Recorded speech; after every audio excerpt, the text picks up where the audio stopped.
Yun naman ginawa sa akin noong January 1. Yung ganong grabing kapabayaan. Kahit na magtuturo kayo at wala kayong kasalanan, katabi nyo yung may kasalanan eh. Tingnan mo yung nasa kanan mo. O tingnan mo yung nasa kaliwa mo. Kayo rin naman yun eh. So anong punto ko? Ano ang punto ko? Gusto ko ba kayo mawala ng hanap buhay? Sa totoo, kahit balatan ninyo ako, talupan ninyo ako, malayo sa ni panaginip, hindi ko gusto yun. Mapait sa akin yun eh. Yung tinitikis ko kayo. Kaya lamang, kailangan nyo rin akong unawain na may pananagutan ako sa buong Maynila. Hindi lamang sa inyo. Lagi niyong isa sa isip yun, isa sa puso yun, na binigyan na nga tayo ng pagkakataong makapaghanap buhay. Ang abogado pa natin, si Yorme, ipinagpapaliwanag tayo sa taong bayan na kailangan natin na makapaghanap buhay. Wala pang hinihingi si Edith Pati sa ibabaw. Tapos akalain mo, hinihingi lang sa atin maging maayos at malinis. Ano talaga? Kaya wala nakakakontrol sa akin dito eh. Kasi wala nakapagdala sa akin ng cash. Kaya takot lahat yan sila. Lahat sila yan. Lahat sila. Kasi hindi talaga ako tatanggap yan. Dahil pag gusto kong disiplinahin, kinabukasan, disiplina. Kasi mas may anong tawag yan, may mukha ka, yung may moral. Ano ang loob mo ba?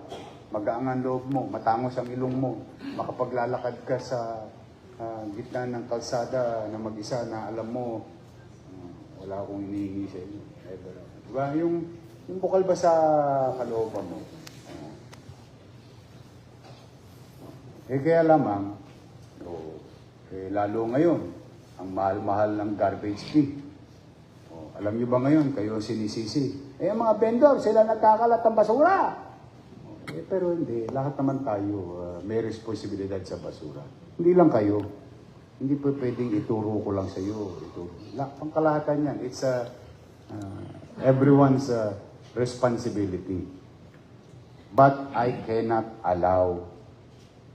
Hindi ko pwedeng payagan, konsintihin, ikipit balikat, pikitan ng mata, nangyari sa partikular na kalsada sa Maynila, doon sa MD Santos at Carmen Planas noong Enero.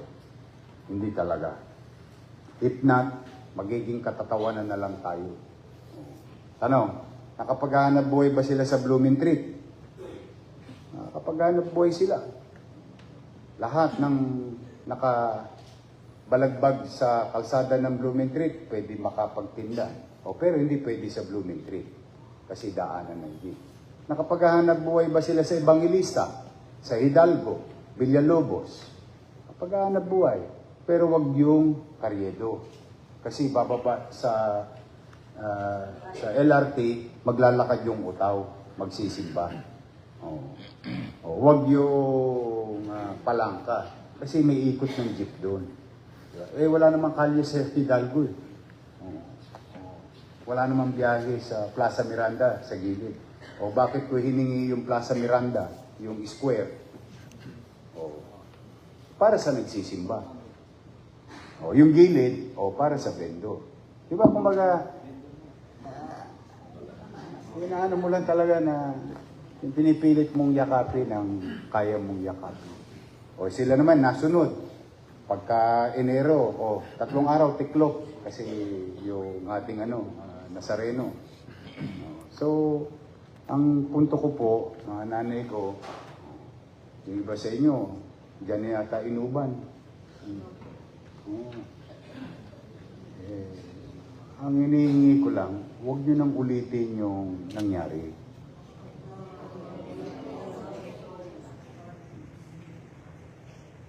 Bakit nagagawa sa Divisoria, recto? Kasi baka malito tao kasi ang tingin nila sa lahat, Divisoria eh. Tayo lang ng mga taga Maynila nakakakilala. Alin ng Carmen Planas, alin ng Pulgueras, alin ng Elcano, alin ng... kumbaga tayo lang yun, tayo mga taga Maynila. Kaya minsan nadadamay lahat eh. Oh. Tingnan ninyo yung recto. Oh. Sa umaga ba, may nakikita kayong tambak ng baso? Simula nag-mayor ako pero bago akong mayor, nag-Smoky Mountain ulit yun eh. Oh. Oh.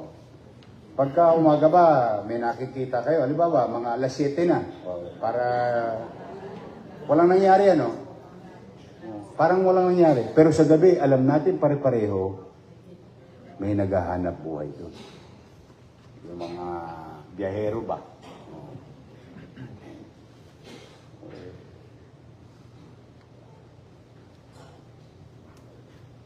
Gusto niyo ba mabalik? Parang mali yung tanong ko eh.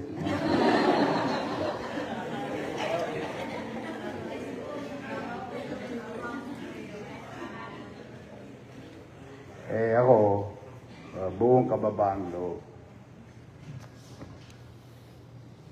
Alam kong tama ang desisyon ko na kayo'y disiplinahin. Pero humihingi ako ng paumanhin. Patawarin ninyo ako bakit ko kayo dinisiplina.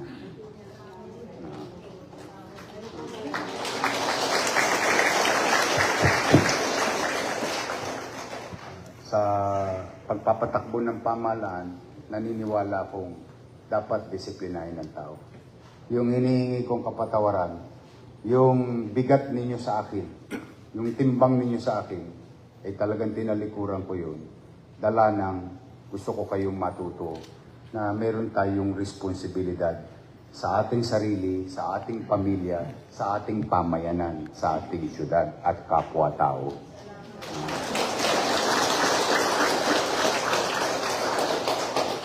Huwag nyo na ulitin, ha? Mabigat din sa dibdib ko, ha? Baka kala ninyo. Walang kayong hanap buhay. Hindi ano sa akin. Alam kong paano maging wala. Alam kong paano kumain ng tira ng tao sa basurahan. Buti nga't hindi nyo pa dinanas yun. Alam nyo yung Jollibee Ilaya? Oh, ako bosyo doon. Ako kumukuha ng basura noon. Nung araw. Para kay Aling Mary. Ito to. Alam ko yung hirap ng tao na wala kang makakain. Tapos pag hindi ka nakapagtrabaho, walang chicha.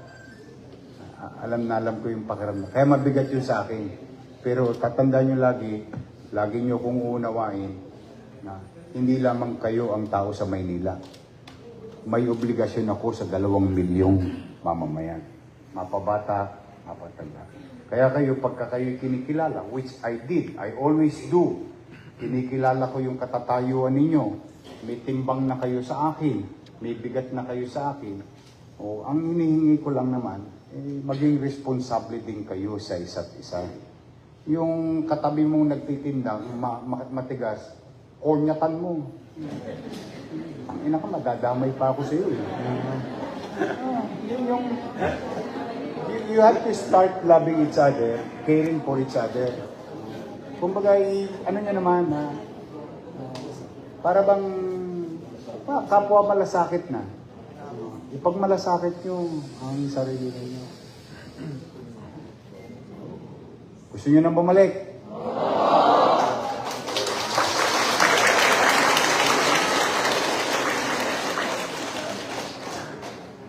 Sige, ang kulit nito eh.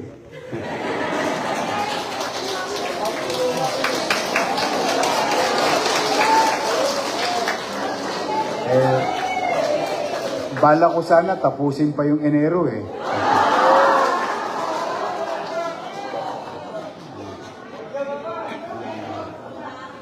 Hindi, at least, ay masaya naman ako para sa kanya. Hindi ko naman siya tinuruan paano magmalasakit sa kapwa. Kasi ang pagmamalasakit sa kapwa, tao yan, pagkatao mo. At least, natututo siya. Hindi nakatikim ng hirap sa buhay yan eh. At least ngayon, naiintindihan niya. No, basta ako, ulitin ko. O sige, tutuldukan na natin to.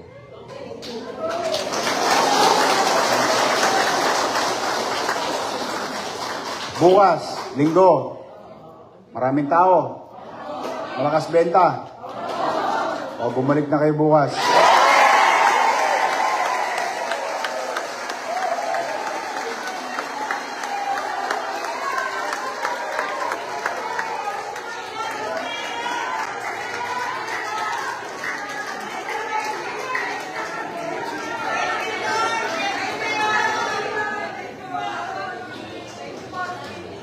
Ulitin ko ako nagpapakababa ng loob sa inyo. Nakikiusap. Ilagay nyo sa tamang sisiglan, kukunin mo yung masaya. Ang obligasyon ko, kukunin. Ang obligasyon nyo, magsaayos. Wala na.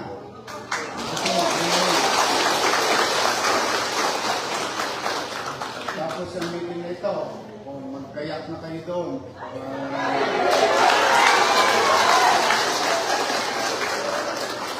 Kapi, kabayan na lahat yan.